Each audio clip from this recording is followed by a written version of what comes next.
Okay, live again. As you can see, if you were watching the previous video, this particular hunter deck did go 6 wins, and unfortunately I should have recorded the last match because I was up against a mage who basically had me dead to rights for about 6 turns and just couldn't top deck the finishing blow, and she ended up having to play a Deathwing, which I Emperor Cobra'd the following turn. Once again, Druid of the Claw was the MVP. He was in my hand and was able to block the death blow from Deathwing. And then Emperor Cobra slithered in there and I don't know what he did. He killed him though. And then I got a really good Soul of the Forest prior to his Flame Strike. He Flame Striked me, but I had like 10 treants, a full board full. And it just ended up that I got my Cult Master again, drew a few cards, and he wasn't able to top deck after he threw away the rest of his hand with Deathwing. So, anyway, that's the blow by blow. Now we're on boss battle. I will be astounded if this deck goes 7 wins, but I did have a little bit of luck earlier on. I think I came up against a few Warlocks and was able to put pressure. Well, speak of the devil, here's another Warlock. I must protect the wild. And once again, my starting hand is crap. Well, certainly those two are going. I'm tempted to keep Shattered Sun, but I kind of want to... especially when you're going first, you really want a 2-drop in your hand. And I think the odds increase a lot better of getting a 2-drop if you drop the Shattered Sun. And I mean, she's not a great turn 3 play. This is maybe even worse garbage, so we'll see. We'll see what happens. Oh my god.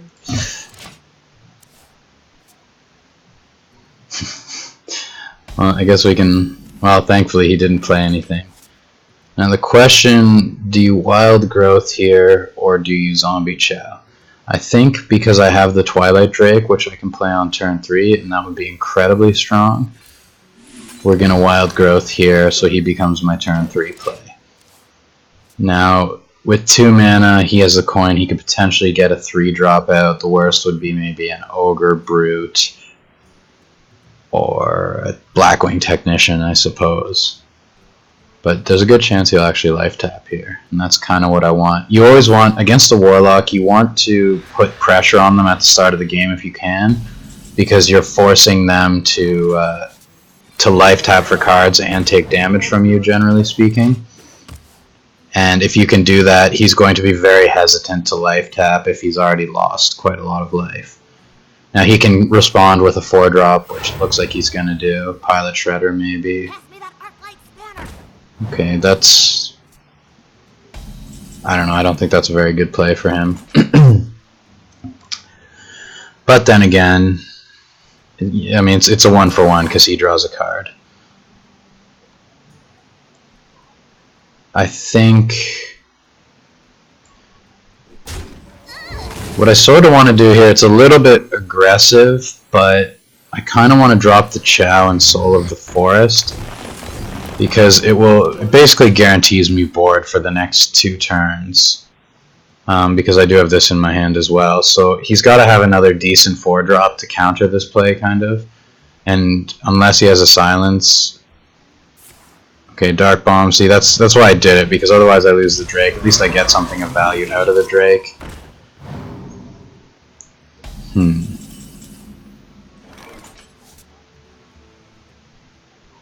think we're going to draw a card here. That would have been nice to have. Now, I can power the wild and keep both these creatures alive. I think I want to do that. Maybe not. I don't know. I don't know, guys.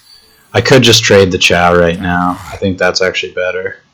Because I'm giving him 2 life back. I don't give him the net gain of the 5 life returned. He only gets the 2. And we'll just smash-a-roo. Ideally you want to have more pressure on because you can see he's building cards. My board is nice, but if he has Hellfire or something, it goes right back down to basically nothing. It's just the Warlock is gonna get options in the late game because he's always life tapping for cards. Yeti is a pain in the dongle. So I think in order to get 5 damage, we onto one of these treants because I want to trade the treants for him. I'm going to give +2 attack, so he becomes a 4, and then we'll power the wild for everything to get +1/+1.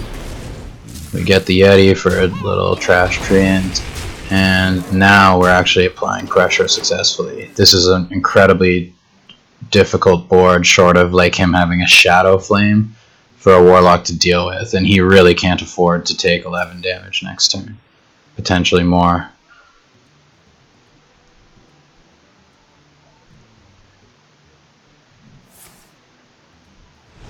Dark Bomb.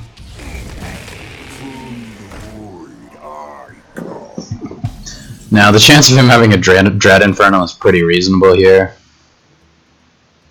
I think we're just gonna... I could even just play my Game Breaker here, the Core Hound. Let's just see if I can calculate a lethal or something that I'm missing. So that's 7, 8, 9, 10, 11, 12 with a Savage Roar. Or 13 if I Dark Iron Dwarf because I won't be able to hero power. I think we'll hold that for now. Maybe since we can't get value out of the Cult Master, we'll keep her in hand. I think I'm just going to drop that. It's something he's got to deal with. I know it's a piece of garbage, but here comes Mal'Ganis out of his hand from the Void Caller anyway, but again, Shadow Flame or something is bad. Power Overwhelming is pretty bad here.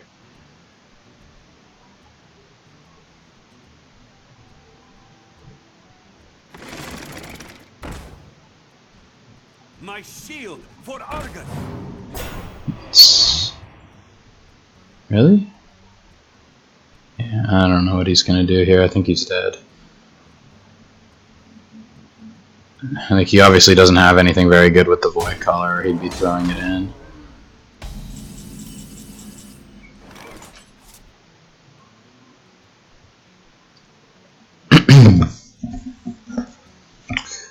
So Savage Roar, Dark Iron, Hero Power kills him here, right?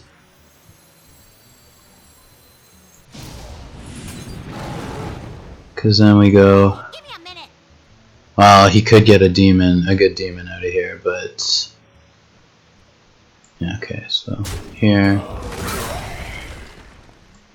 Here... And we Dark Iron for the win. Core Hound MVP for the win. Boss battle success. Mama said that's my magic shoes.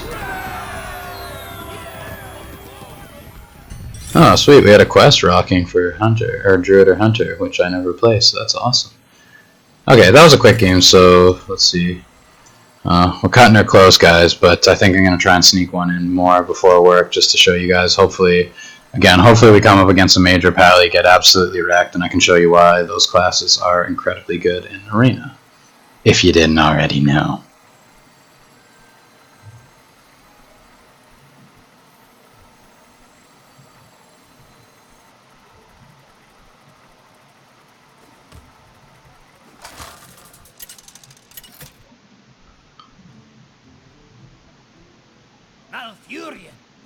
Alright, Uther. You and me. Fight with honor. I must protect the wild. Druid is actually not awful against Paladin, but it's not great either. I think in this case I keep my Twilight Drake because I have the hero power if he drops something like a shielded mini-bot, and the Bluegill to counter, 3/2s or anything like that that he might play.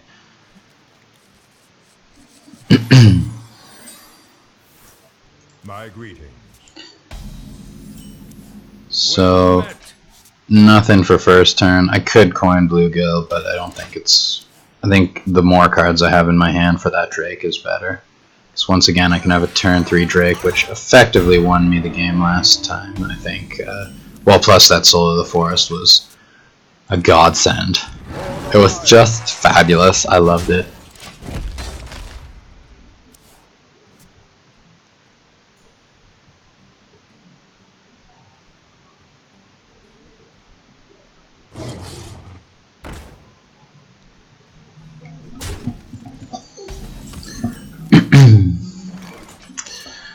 This is starting to look already a little bit dangerous. But I have a swipe. And a little charger. I think we're going to coin Drake anyway.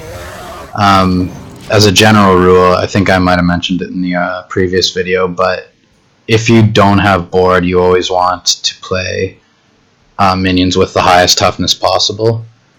And if you have board, you want to play your your higher damage minions if you can. Reporting for duty. Okay. This is actually not too bad because it looks a little bit bad, but he used a card to change his attack to 1. If that was with an Aldor Peacekeeper he was able to do that, it would be much worse. I think it might be worth doing a swipe on the doggy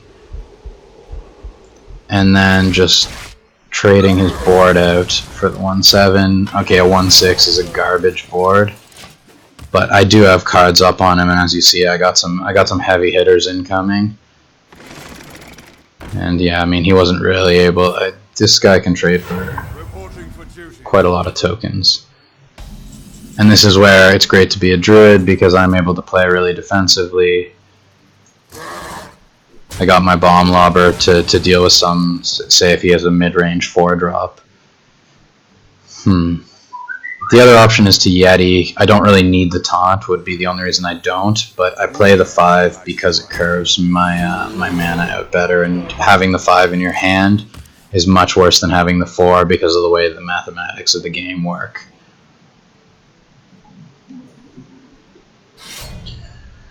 True Silver, that's fine. I mean, he's a 7-win Paladin, he's gonna have that anyway.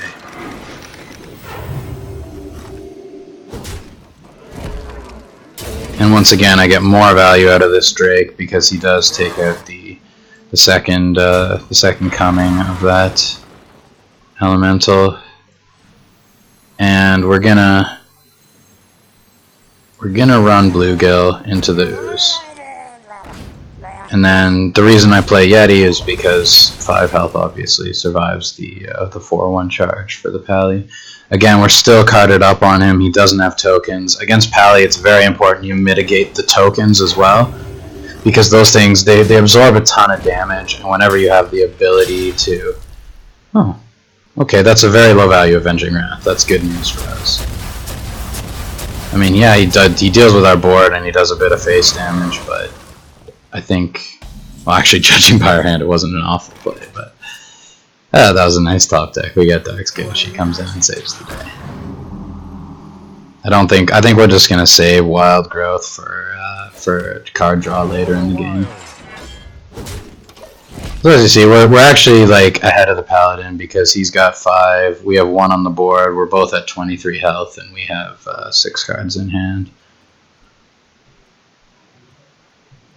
And we still have Lobarino for that, maybe. You gotta be kidding me!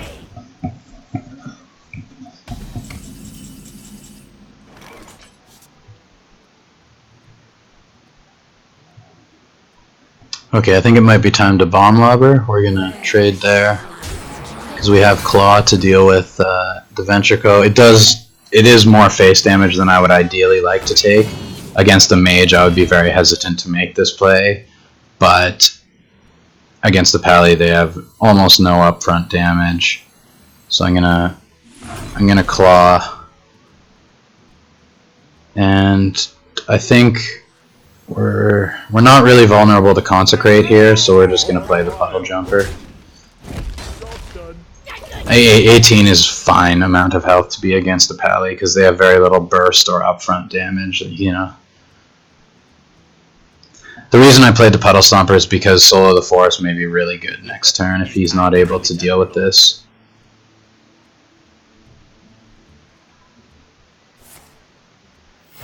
Reporting for duty. The Frost Wolves stand ready. Okay.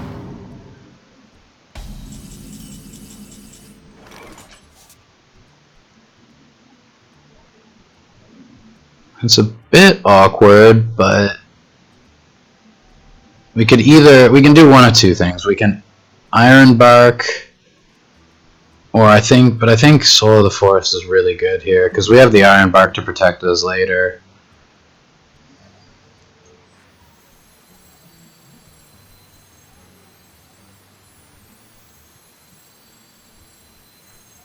Actually, what we'll do is we'll Soul of the Forest first. Wait, did we want? Yes, we did. Yes, we did want to Soul of the Forest first because we're going to trade 2 here. And the plan is we then do this, that, and then we'll power of the Wild. Excuse me. Wait, what is this card called? Is that called Power of the Wild? Yeah, it is. Okay. And we could cloak. You know what? Let's just cloak her. Why not? Just in case he has a Hammer of Wrath or something. Kind of want that 5 damage either to go into his face at least once, or to trade for whatever big baddie he's going to play now. And he did have the Hammer.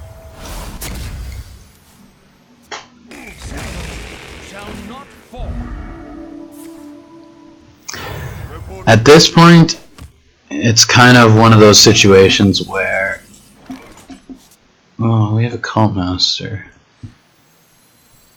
Again, we could play Ironbark, but I don't want to leave minions on the board for a Paladin because he can Blessing of Kings, and if he Blessing of Kings that fucker with a Divine Shield, then we're in big trouble. Oh, and wow, top deck Wizard. So we're going to play Cult Master. We'll get rid of the Divine.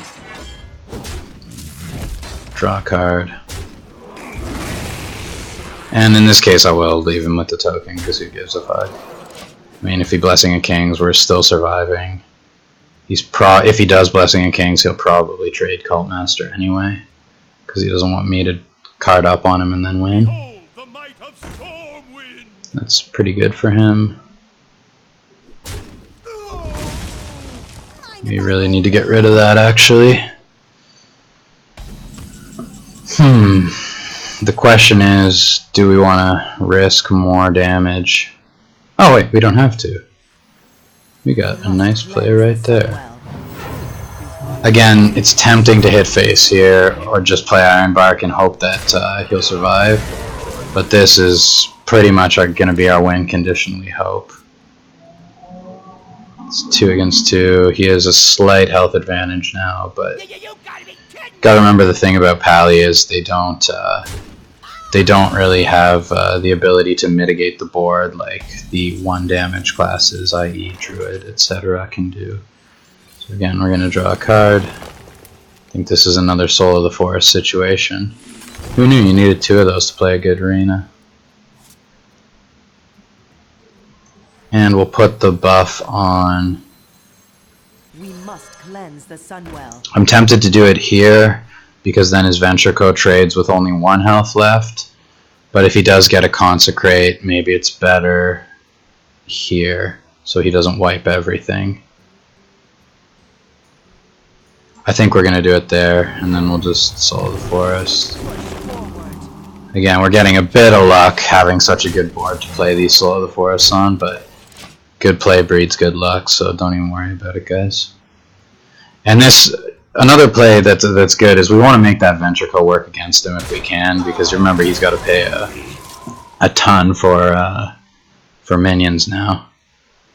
Now hopefully if he has his Consecrate, yeah, see 6 mana for that is nowhere near as effective as... I think he's actually dead. Reporting for duty.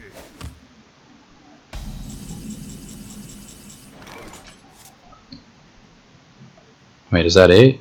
2, 4, yeah, that's 8. Come on, dude. Math. So we're just gonna very carefully kill him.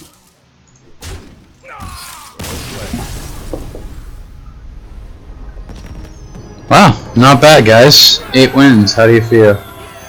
Hopefully you're cheering for me and not going against me, because that would be rude. If you want to leave a comment about how wicked good I am at this game, please do. I'm going to go lather soap all over my body, and you guys have a wonderful, wonderful day.